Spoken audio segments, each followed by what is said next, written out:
Between 1898 and 1930, where I'm standing was a British colony. The island over there was a British naval base up until 1940. This is the city of Weihai, back then called Weihaiwei, and I bet you've never heard of it.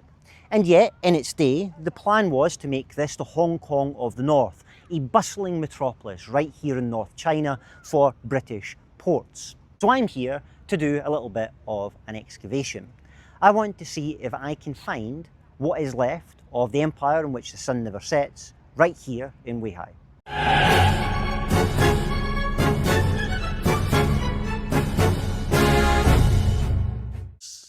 This building right here is sort of, the reason that Weihaiwei became a British colony. You see, this here originally was China's first modern naval academy. It was the headquarters of the Beiyang fleet.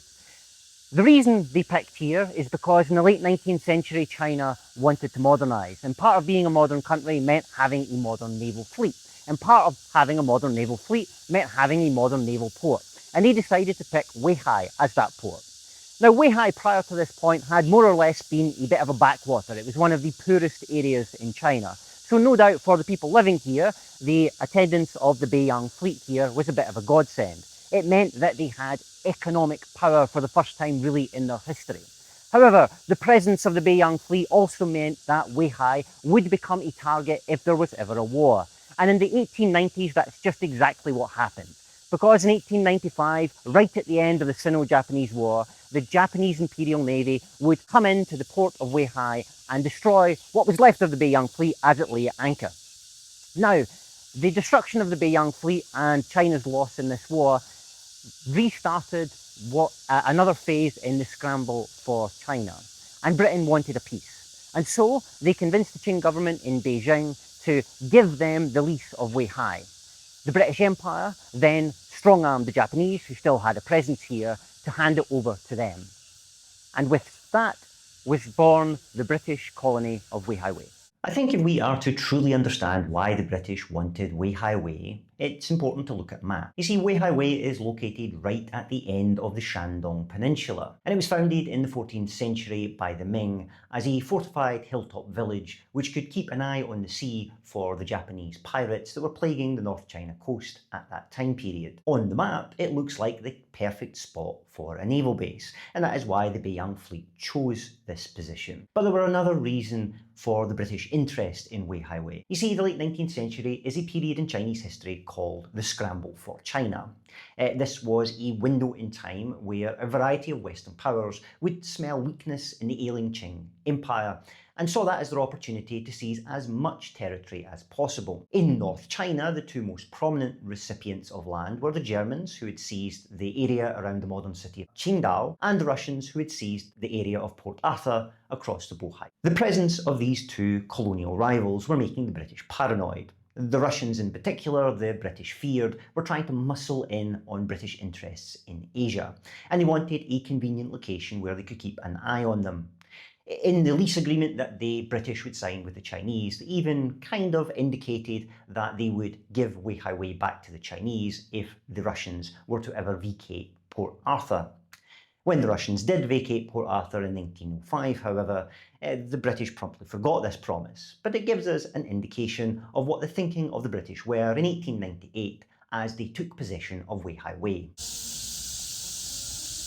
Almost immediately, the British Royal Navy realised that they had chosen poorly in picking Weihai as a site for a naval base.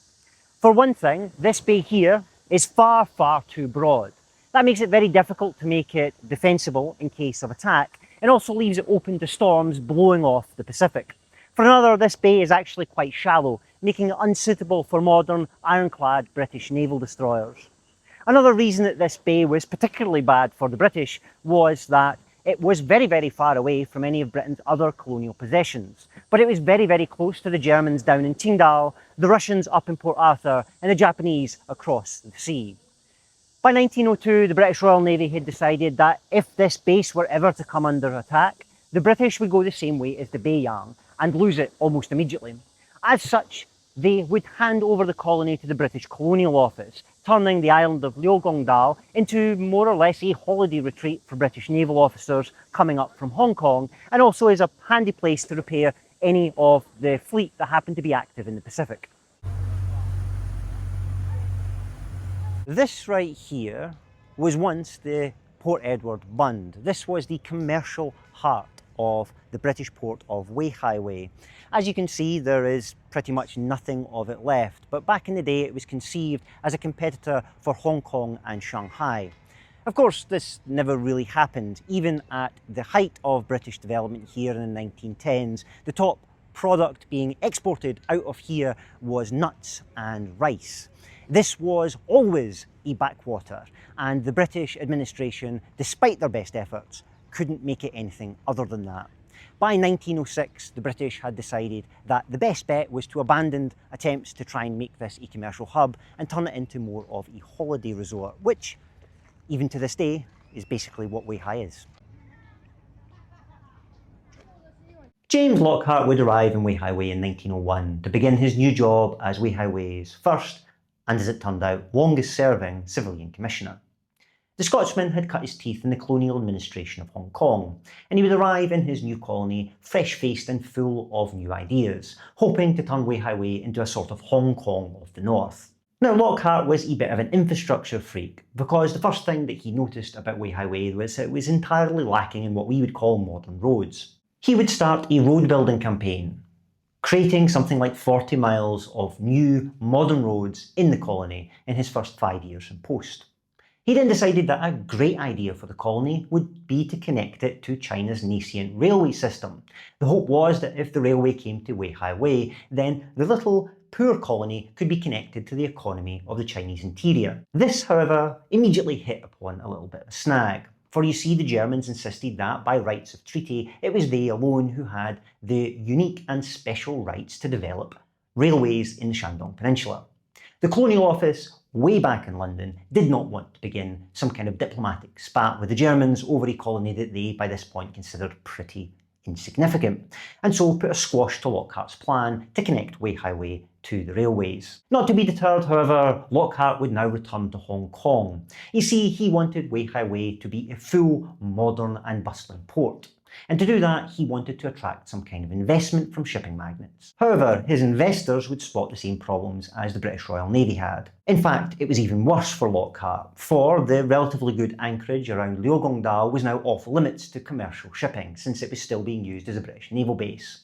This meant that any ship that was to use Weihaiwei would have to use the anchorage around Port Edward. But this presented a problem because the sea at Port Edward was incredibly shallow. This meant that when modern commercial liners were to stop at Weihaiwei, they were forced to drop anchor somewhere out at sea, and little, smaller, shallower crafts would make their way from Port Edward to pick up the people or the things that these ships had, and then transport them back to Port Edward. James Lockhart could find no investor willing to give him the kind of money that would be required to overcome any of these problems, and so he would return to Weihaiwei somewhat dejected, but not deterred, for Lockhart's next scheme was to try and see if he could find gold in the colony. You see, for years now, the local peasantry had been panning in one of the local streams, finding little fragments of gold. This made the British hopeful that it is possible that somewhere in the Shandong hills there was plentiful gold supplies. This could be a godsend for this otherwise pretty poor and backward colony. The Weihaiwei Gold Mining Company was therefore founded with much fanfare. But it also came upon a snag. You see, the Germans also claimed, by treaty yet again, that they had the exclusive rights to mining in the Shandong Peninsula. Added to this, the Byzantine property laws of the late Qing Empire meant that the British found it very, very difficult to work out who exactly they should be paying in order to get the mineral rights for any farmer's land. As such, by 1906, the Weihaiwei Gold Mining Company had collapsed, never having actually found any gold. Next, Lockhart decided to focus in on the agriculture of his colony. You see, at this point, Weihaiwei was giving out a very small export in dried nuts. He decided to see if modern agricultural practices could increase the yield, and he was successful. For every year of his tenure as commissioner, the agricultural yield of Weihaiwei would increase. However, it would increase only incrementally, and the tax collected on the export of nuts and dried fish from the colony would never cover the expenses that the British spent in trying to upkeep it. Finally, Lockhart had an idea that might actually make money for the colony, and this was tourism. You see, the Chinese summer can be truly punishing, especially in the interior or down south. Weihaiwei, right on the coast, had the benefit of having a beautiful sea breeze and a really gorgeous set of beaches. And so Weihaiwei started to sell itself as a holiday retreat for British colonial and business officials who wanted to escape the stifling heat of Hong Kong or Beijing. This proved to be very, very popular, and before too long, a booming tourist industry started to develop in Port Edward. By 1910, over 30 hotels could be found in Port Edward alone. For a city of around 4,000 people, with only about 300 of them being Europeans, this was indeed a lot of hotels. In fact, one of these hotels is still in operation. After the revolution, it was turned into a Communist Party retreat house, and it still sits there on the coast, overlooking the bay to this day. And for the rest of Weihaiwei's time as part of the British Empire, this is kind of how it existed, as a beautiful little seaside resort for British officials, their wives and business partners to holiday in and escape the heat of the Chinese summer. That is until the First World War, when Weihaiwei was finally and belatedly brought to the centre of imperial attention. The Chinese Labour Corps is a fascinating and understudied part of Chinese history. And we don't really have time to go into the ins and outs of it here. Laszlo Montgomery's China History podcast has an amazing episode on it, which I will link down below. But the TLDR of it is that by the outbreak of the First World War, China had become a republic, and the new liberal republican government wanted to prove to the entire world that they were now a modern country. Some of the leaders of this republic decided that the best way to do that would be to join the First World War on the side of the Entente. The thinking being that if they were to jump in on the winning side, at the end of the war, possibly the possessions of Germany and Austria would be given back to the Chinese. However, the French and British were in no interest for having the Chinese army, which was otherwise occupied anyway in the interment conflict of the Chinese warlord period. By 1917, however, the British in particular were in desperate need of workers.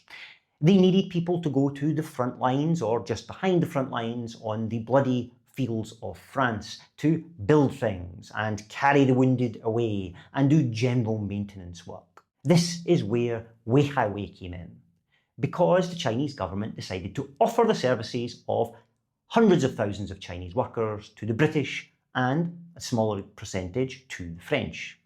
Weihaiwei would become the core jumping off point for the British contingent, something like 100,000 men. This would be the peak of Weihaiwei's significance as an imperial possession.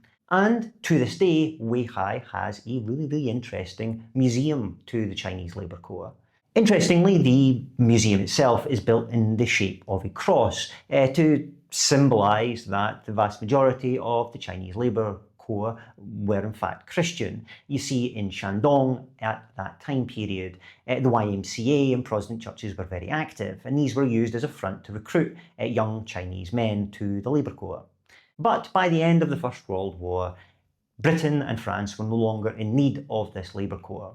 The vast majority of the men who still lived were repatriated back to China, and Weihaiwei sunk back into obscurity, a colonial backwater on the very edges of empire.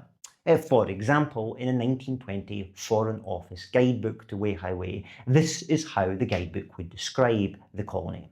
The bare and treeless appearance which Weihaiwei presents from the sea has caused it to be described as a colder Eden.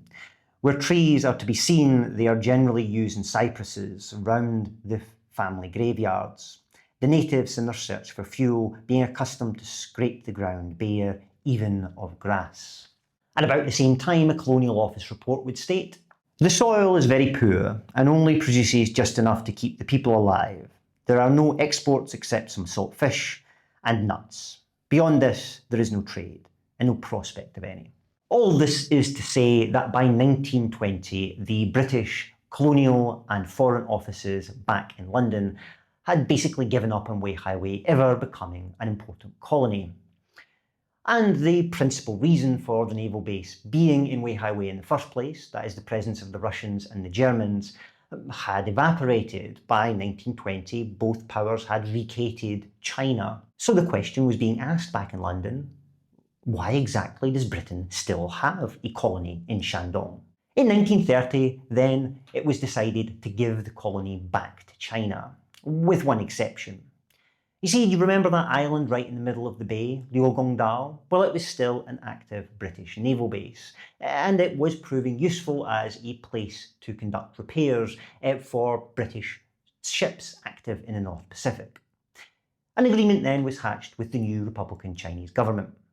The British would sign a lease for the island that would run out on the 30th of September 1940.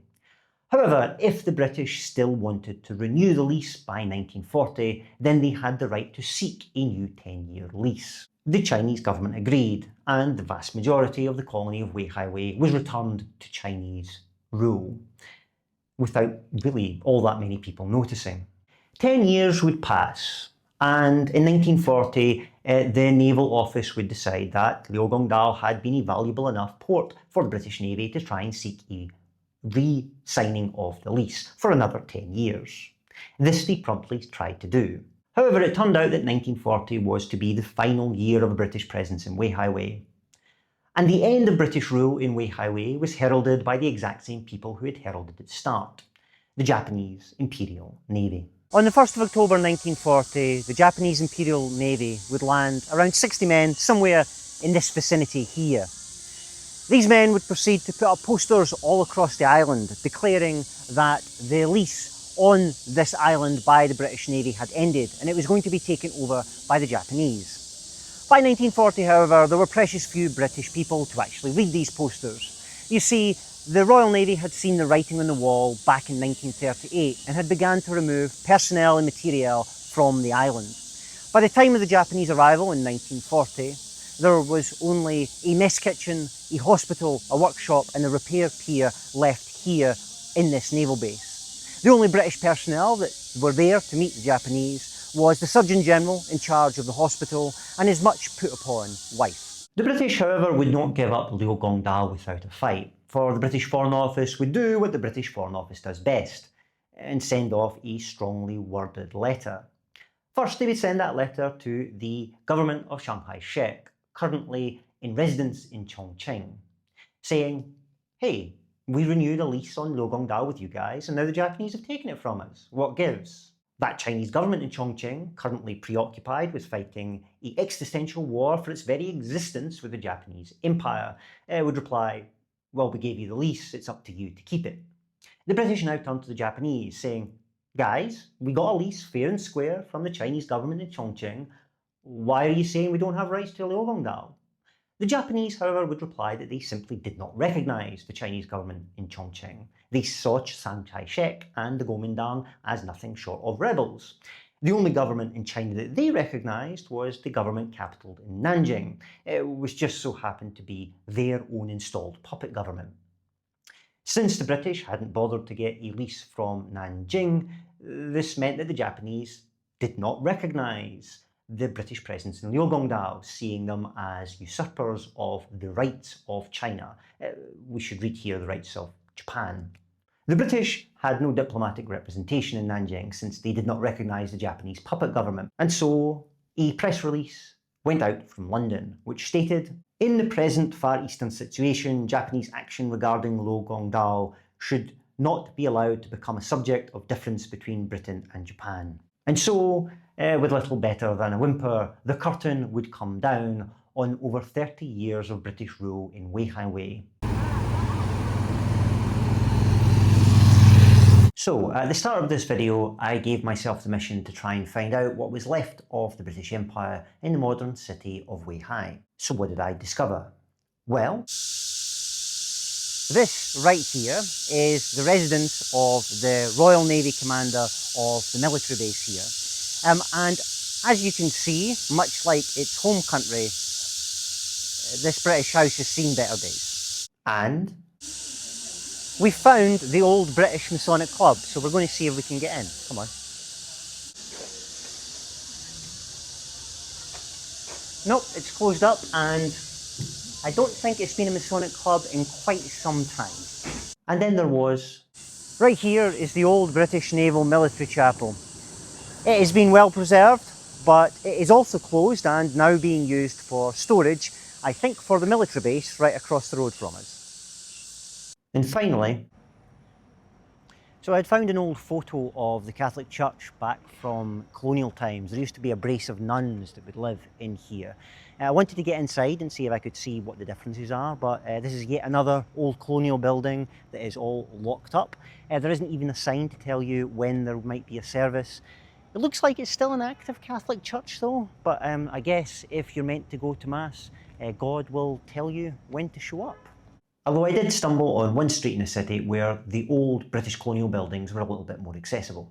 The street here, Weihaiwei, is probably about as close as you can get to capturing the vibe of what it would have been like to be here during British colonial times. The houses across the road from me here date to about the end of the British colonial period and are pretty typical of the kind of houses you would have seen in the old photos of Weihaiwei.